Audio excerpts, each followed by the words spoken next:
Welcome to the channel. আজকের আমরা দেখব ইংরেজি ভাওয়েলের উচ্চারণ। ইংরেজি ভাওয়েল আমাদের কি কি আছে? আচ্ছা, ইংরেজি ভাওয়েলকে আমরা ভি দিয়ে ডিনোট করব, আর কনসোনেন্টকে আমরা সি দিয়ে ডিনোট করব যখন আমরা কনসোনেন্ট এবং ভাওয়েলকে ইন জেনারেল ব্যবহার করব। কেমন? ভাওয়েল আছে এ, ই, আই, ও, ইউ, এবং কনসোনেন্ট আছে বাকিগুলো। এগুলোর উচ্চারণ আলাদা আলাদা হয়, যেমন এল লয়ের মতো উচ্চারণ হয়, এম এর উচ্চারণ হয় ময়ের মতো, বা টি এর উচ্চারণ হয় টয়ের মতো। এইগুলো আমরা পরে দেখব, কিন্তু আপাতত এই ক্লাসে আমরা এ, ই, আই, ইউ, ইউ এই 5টা ভাওয়েলের উচ্চারণ কি কি হবে সেটা আমরা দেখব। কেমন? তো এ, ই, আই, ও, ইউ এই 5টা ভাওয়েলের দুরকম উচ্চারণ, একটা হয় শর্ট সাউন্ড, একটা হয় লং সাউন্ড। শর্ট সাউন্ডের উচ্চারণ কি হয়? এর উচ্চারণ হয় এ, ই এর উচ্চারণ হয় এ, আই এর উচ্চারণ হয় ই, ও এর উচ্চারণ হয় ও, আর ইউ এর উচ্চারণ হয় আ। এবং লং সাউন্ডে এটা মনে রাখা খুবই সহজ, আমরা যেমন পড়ি সেটাই হলো এর লং সাউন্ড উচ্চারণ। যেমন এটা এখন এ, তো এর উচ্চারণ হয় এ। এটাকে বলি ই, এর উচ্চারণ হয় ই। এটাকে বলি আই, আর এর উচ্চারণ হয় আই। আর এটা ও, ও, ইউ, ইউ। আচ্ছা, শর্ট সাউন্ড আর লং সাউন্ড আমরা ইংরাজি শব্দের ক্ষেত্রে আলাদা আলাদা পরিস্থিতিতে আমরা আলাদা আলাদাভাবে ব্যবহার করি। যেমন আমরা যদি শর্ট সাউন্ডের আমরা ব্যবহার দেখতে চাই, তাহলে আমরা যদি সিভিসি ফরম্যাটটাকে দেখি। সিভিসি ফরম্যাট মানে কি? Consonant, vowel, consonant. কেমন? তাহলে আমরা এটা ভালো বুঝতে পারবো। আর যদি আমরা লং সাউন্ডে দেখতে চাই, তাহলে CVC e, C for consonant, V for vowel, C for consonant, এর সঙ্গে একটা ই, এটাকে আমরা সাপোর্টিং ই বা সাইলেন্ট ই বলতে পারি। কেমন? এই ধরনের যখন আমরা মানে ইংরাজি শব্দগুলোকে দেখব, তখন আমরা এই লং সাউন্ডের ব্যবহার আমরা দেখতে পারবো। আচ্ছা, সিবিসি ফর্মেটে আমি যদি কিছু এখানে এর উচ্চারণ এর মতো করে দেখাতে চাই, তাহলে আমি বলছি যেমন এম এর উচ্চারণ ম, এ এর উচ্চারণ এ, আর পি এর উচ্চারণ প। তাহলে উচ্চারণ এটা কি হচ্ছে? মা অ্যাপ, ম্যাপ। বোঝা গেল যে এর উচ্চারণ কিভাবে হচ্ছে? আচ্ছা, এর উচ্চারণ কীভাবে হচ্ছে? তেমনই আমরা যদি বলি র অ্যাট, র্যাট, ট অ্যাপ, ট্যাপ, এইভাবে আমরা এর উচ্চারণ এর মতন হচ্ছে। এছাড়া আর বহু জায়গায় এর মতো হচ্ছে, কিন্তু আমরা সব থেকে সহজ কিছু শব্দ দিয়ে আমরা এর উচ্চারণ এর মতো আমরা দেখলাম। আচ্ছা, এটাই যদি আমি লং সাউন্ডে আমি দেখতে চাই এর উচ্চারণ এর মতন হচ্ছে, তাহলে আমরা একটা সিভিসিই ফরম্যাট দেখব। যেমন এখান থেকে দেখছি র অ্যাট, র্যাট উচ্চারণ হতো যদি এখানেই থেমে যেত, কিন্তু এরপরে যদি আমরা একটা ই ব্যবহার করি, এটা সাইলেন্টলি, তাহলে এর উচ্চারণ একারের মতন হবে। কেমন বলছি? র এট, রেট পড়বো এটাকে। তেমন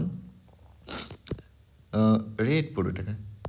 ট অ্যাপ, ট্যাপ পড়তাম, কিন্তু এখানে যদি আমরা ই সাথে জুড়ে দিই, তাহলে এর উচ্চারণ এই এ ভাওয়েলটার লং ফরম্যাট নেবে। কেন? কেননা এখানে তলায় বা শেষে একটা সাইলেন্ট ই আছে, তাই জন্য এর উচ্চারণ হবে ট এপ, টেপ। ম্যাপ আলাদা, রেট আলাদা, ট্যাপ আলাদা, রেট আলাদা, টেপ আলাদা। টেপটা মানে আমরা জানি যে টেপ কী জিনিস, বা রেট মানে কোনো কিছুর দাম বা এরকম কিছু হার। ঠিক আছে? তো এইভাবে আমরা এর উচ্চারণ দুরকম হচ্ছে, এক জায়গায় এর মতন হচ্ছে, এক জায়গায় একারের মতন হচ্ছে। কেমন? আচ্ছা, এর উচ্চারণও আমরা যখন শর্ট ফরম্যাট ইউজ করব, তখন একারের মতন হবে। যেমন বলছি প এন, পেন, ট এন, টেন। কিন্তু এখানে আচ্ছা, এই উচ্চারণগুলোর এছাড়াও এই সিঙ্গেল আরও আছে, যাই হোক, ট এন, টেন। ঠিক আছে? আচ্ছা, এটাকে আমরা যদি লং ফরম্যাটে ব্যবহার করি, সব থেকে পপুলার একটা ওয়ার্ড এবং যার উচ্চারণ নিয়ে আমাদের মধ্যে অনেক মানে কি বলবো দ্বিধাদ্বন্দ্ব আছে, সেটাকে আমি ব্যবহার করছি। সেটা হলো, ওয়ার্ডটা যদি তোমরা ভাবতে পারো তো খুবই ভালো হয়। M E, M E. এটাকে বহু লোক মিম পড়ে, অনেকে মিমে পড়ে। এটার উচ্চারণ অ্যাকচুয়াল দেখবে যারা যদি সঠিক উচ্চারণ বলতে চায় তাহলে এটা মিম উচ্চারণ হয়। কেননা এটা সাপোর্টিং হিসাবে ব্যবহার করছে এবং সাপোর্টিং ইর জন্য এই ইটার লং ফরম্যাট উচ্চারণ ইউজ হচ্ছে, তাই জন্য হচ্ছে মিম, ম ই ম, মিম বা হস্যই বা দীর্ঘই যেটাই আমরা ব্যবহার করতে চাই। কেমন? বা শুধু তলায় মানে শেষে ই থেকেই ব্যবহার হয় না, অনেক ক্ষেত্রে এই যে জয়েন্ট হয়ে মানে একাধিক ভাওয়াল পাশাপাশি বসেও উচ্চারণ করে লং ফরম্যাট শর্ট ফরম্যাট, সেটা আমরা পরবর্তী ক্ষেত্রে জানবো। আপাতত আমরা যে লং সাউন্ড আর শর্ট সাউন্ডটা জানছি। কেমন? আচ্ছা, ই হলো, ইর উচ্চারণ একটাতে কি হচ্ছে যে আমার এ উচ্চারণ হচ্ছে আর একটা ক্ষেত্রে ই উচ্চারণ হচ্ছে। কেমন? আচ্ছা, আই এর ক্ষেত্রে আমরা ই উচ্চারণ হয়। তোমরা যদি আই দিয়ে একটা সিভিসি ফরম্যাটে শব্দ ভাবতে পারো তাহলে তো খুবই ভালো হয়, যদি নাও পারো তাহলে আমি একটা বলছি, পি আই এন, প ইন, টিন উচ্চারণ করব। কেমন? বা ট ইন, টিন উচ্চারণ করব। এখানে যদি আমরা লং ফরম্যাট ইউজ হয়, লং ফরম্যাটের ক্ষেত্রে যদি T I N E, tine use করব, বা P I N E, pine use করব এটাকে। কেমন? এদের ব্যতিক্রম অবশ্যই আছে, কিন্তু আপাতত আমরা এইখানেই দেখছি। আচ্ছা, তেমন ওয়ের উচ্চারণ অয়ের মতন। সিভিসি ফরম্যাটে যদি আমরা দেখি একটা উচ্চারণে এম ও পি, ম অপ, মপ, মপ মানে যে মোছা, সি ও পি, কপ, কপ মানে পুলিশ যেটাকে বলে। কিন্তু এখানে যদি ও সাউন্ডের ক্ষেত্রে আমরা লং সাউন্ড একটা ব্যবহার দেখি, ডি ও এম, ডম হতো, কিন্তু এখানে ই শেষে জুড়েছে, তাই জন্য উচ্চারণ কী হবে? ডোম, ড মো ও ম, ডোম, ড ও ম, ডোম। কেমন? র ও ম, রোম। এইভাবে আমরা উচ্চারণগুলো করছি। আচ্ছা, আকারের ইউ এর উচ্চারণ যদি আমরা শর্ট ভাওয়াল হিসাবে হয় তাহলে এটা আকার হচ্ছে। যেমন বলছি, সি ইউ টি, ক ট, কট, ক ট কট, ব ট, বট।